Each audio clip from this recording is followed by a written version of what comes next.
Bismillahirrahmanirrahim. Assalamualaikum warahmatullahi wabarakatuh. Perkenalkan, nama saya Muhammad Tejar Mubarok dari kelas F NPM 1921912235. Di sini saya akan memaparkan sedikit materi dari mata kuliah TBM Motorik, yaitu tentang keterampilan gerak. Nah, dalam materi keterampilan gerak ini terdapat beberapa pembahasan. Yang pertama yaitu tentang pengertian keterampilan gerak, yang kedua tentang klasifikasi keterampilan gerak, yang ketiga tentang unsur-unsur kemampuan yang membentuk keterampilan gerak. Nah, untuk mengefektifkan waktu, langsung saja kita ke materi yang pertama, yaitu pengertian keterampilan gerak. Nah, keterampilan gerak ini adalah kemampuan seseorang untuk melakukan suatu tugas gerak secara maksimal sesuai dengan kemampuannya. Nah, keterampilan gerak pada setiap orang itu berbeda-beda, ya, banyak faktor yang mempengaruhinya, antara lain yaitu faktor tingkatan usia, pengalaman gerak, ya.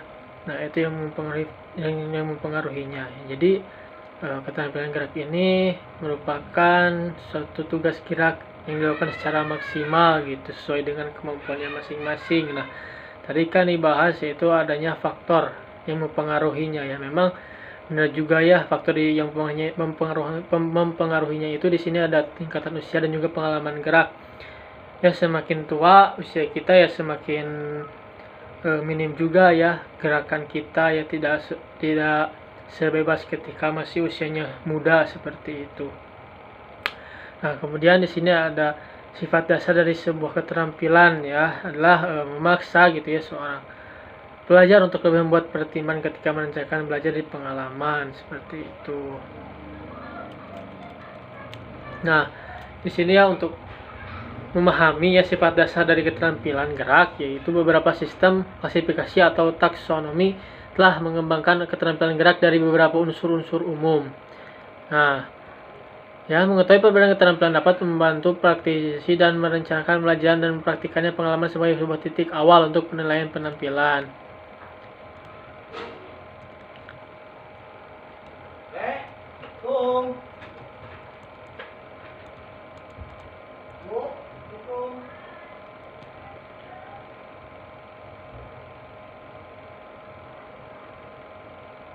Nah, kemudian ya dari sini tadi kan tentang gerak, kemudian ada tentang pengertian belajar gerak. Nah, jadi belajar gerak ini merupakan belajarnya suatu proses yang dilibatkan dalam melakukan gerak dan penyaringan atau seleksi suatu keterampilan motorik tentang apa yang menjadi penghambat gerak tersebut. Jadi studi yang terkait belajar gerak yakni motor, kontrol yang melibatkan sistem syaraf, fisik, dan aspek tingkah laku tentang pergerakan manusia. Nah, jadi dari latar belakang tersebut di atas perlu dibuat rancangan ya pembelajaran siswa di sekolah, ya, supaya tujuan pembelajaran dan keterampilan gerak yang ingin dicapai bisa terlaksana dengan baik seperti itu.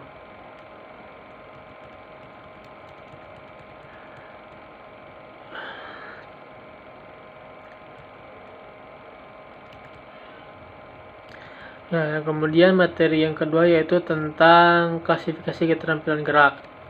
Nah, keterampilan gerak adalah kemampuan untuk melakukan gerak secara efektif dan efisien. Keterampilan gerak merupakan perwujudan dari kualitas koordinasi dan kontrol tubuh dalam melakukan gerakan. Nah, keterampilan gerak diperoleh melalui proses belajar, yaitu dengan cara memahami gerakan dan melakukan gerakan berulang-ulang dengan kesadaran pikiran kebenaran tindakannya. Gerak dilakukan pengklasifikasian. Gerak bisa dibuat berdasarkan beberapa sudut pandang, yaitu yang pertama tentang klasifikasi berdasarkan kecermatan gerak. Yang kedua, tentang klasifikasi berdasarkan perbedaan titik awal. Yang ketiga, tentang klasifikasi berdasarkan stabilitas lingkungan. Nah, kita bahas yang pertama ya, yaitu tentang klasifikasi berdasarkan kecermatan gerak. Nah, keterampilan gerak bisa dikaji berdasarkan kecermatan pelaksanaan gerak. Kecermatan pelaksanaan gerak bisa ditentukan antara lain oleh jenis-jenis otot besar dan ada yang melibatkan otot-otot halus. Berdasarkan kecermatan gerakan atau jenis otot-otot yang terlihat, keterampilan gerak bisa dikategorikan menjadi dua, yaitu yang pertama keterampilan gerak agal atau gross motor skill, yang kedua tentang keterampilan gerak halus atau fine motor skill. Nah, gross motor skill ini keterampilan gerak yang di dalam pelaksanaannya melibatkan otot besar sebagai basis utama gerakan. Nah, kemudian keterampilan gerak halus, ya, di sini kita merupakan gerakan yang pelaksanaan melibatkan otot halus sebagai basis utama gerakan ya. Seperti contohnya menggambar, mewarnai dan melukis seperti itu. Nah, kemudian untuk contoh gross motor skill ini seperti kita berlari ya, berlatih seperti itu. Nah, yang kedua ada klasifikasi berdasarkan perbedaan titik awal. Nah, jadi apabila diperlukannya gerak keterampilan ada yang dengan mudah bisa diketahui bagian awal dan akhir dari gerakannya. Tapi ada juga yang sukar untuk diketahui. Nah, dengan karakteristik seperti itu ya, keterampilan gerak bisa dibagi menjadi 3 kategori ya, yaitu yang pertama tentang keterampilan gerak distrik, keterampilan gerak serial, keterampilan gerak kontinu. Nah, yang pertama itu keterampilan gerak diskrit ya. Keterampilan gerak diskrit ini yaitu keterampilan gerak di mana dalam pelaksanaannya bisa dibedakan secara jelas titik awal dan titik akhir gerakannya.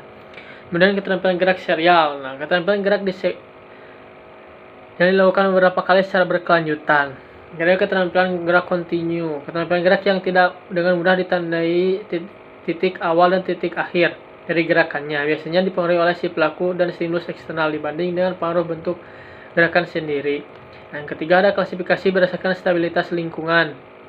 Jadi dalam melakukan suatu gerakan keterampilan ya, ada kalanya pelaku menghadapi kondisi lingkungan yang tidak berubah dan ada kalanya berubah-ubah. Jadi berdasarkan keadaan kondisi lingkungan seperti itu, gerakan keterampilan bisa dikategorikan menjadi 2, yaitu keterampilan gerak tertutup dan gerak terbuka. Keterampilan gerak terbuka.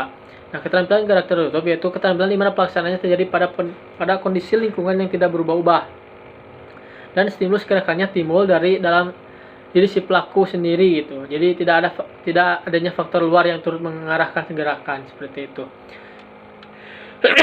Yang kedua ada keterampilan gerak terbuka. Ya, keterampilan gerak di mana pelaksanaannya terjadi pada kondisi lingkungan yang berubah-ubah dan pelaku bergerak menyesuaikan dengan stimulus yang timbul dari lingkungannya.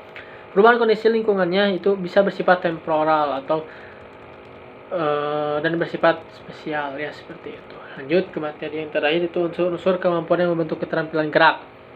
Jadi saya mengutip dari Tarigan ya, tahun 2009 secara garis besar itu ada 3 kelompok yang membentuk keterampilan gerak. Yang pertama ada kemampuan fisik.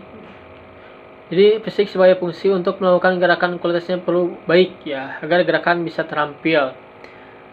Juga dalam unsur fisik ini yang membentuk keterampilan agar meliputi kekuatan, ketahanan, kecepatan, fleksibilitas, agilitas, power, stamina, keseimbangan, dan kinet skin.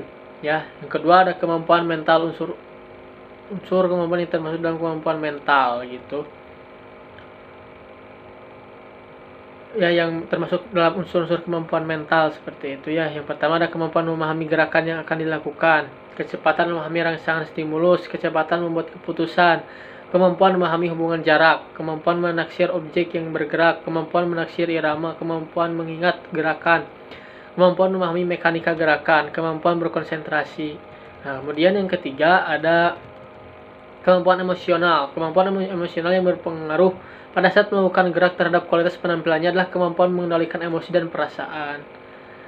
Nah, mungkin sekian ya pemaparan materi dari saya tentang keterampilan gerak. Mohon maaf sebelumnya apabila ada kesalahan atau pelafalan yang salah dari saya. Mohon dimaklum karena saya sedang dalam proses pembelajaran. Terima kasih sekali lagi atas perhatiannya dari rekan-rekan semua. Wassalamualaikum warahmatullahi wabarakatuh.